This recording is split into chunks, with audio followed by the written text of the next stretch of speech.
বলছি এটা কি আপনাদের ভবিতব্য ছিল যে এটা মিড ডে মিলে আমরা খিচুড়ি বাচ্চাদের খেতে দেখেছি, টিচারদের খিচুড়ি খেতে হচ্ছে? হ্যাঁ, সেটাই না, এটা তো ভবিতব্য হওয়ার কথাই নয়, কিন্তু আমাদের তো একটার পর একটা পদক্ষেপে প্রতারিত হতে হচ্ছে। আমরা যত আশ্বস্ত হওয়ার চেষ্টা করছি, যত ভাবছি যে না ঠিক আছে এরপর, কিন্তু ততই তো প্রতারিত হচ্ছে, কিছু বুঝতে পারা যাচ্ছে না। সেটাই আমরা মিড ডে মিলে, আমাদের তো স্কুলে এক একদিন এক একটা মেনু থাকে, আমরা তত্ত্বাবধানে থাকি। আজকে সেটা নিজেদের এখানে দাঁড়িয়ে, এখানে আমার তো এখানে থাকার কথা না, আমার তো এখন ক্লাস করার কথা। কি বলবো, মানে কতখানি খারাপ লাগে। সরকারের কাছ থেকেও এটা কি আমাদের পাওয়ার? আমরা সেই রাজ্যবাসী হয়ে আমরা যেটা পাচ্ছি, এটা তো কখনোই নেওয়ার নয়। এটা গোটা সমাজের জন্যই আমার মনে হয় যথেষ্ট লজ্জার। যোগ্য অযোগ্য আলাদা না হলে আমরা কি করে স্কুলে ঢুকবো? ওখানে তো স্যালারি করার ক্ষেত্রে এখনো কোনো পারমিশন আসেনি।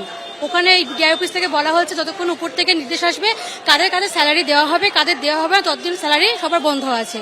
এবার আমরা কিসের ভিত্তিতে স্কুলে যাব? যদি স্কুলে গিয়ে বলে যে তোমরা দুদিন পর তোমরা অযোগ্য, আমাদের মান সম্মানটা কোথায় থাকবে?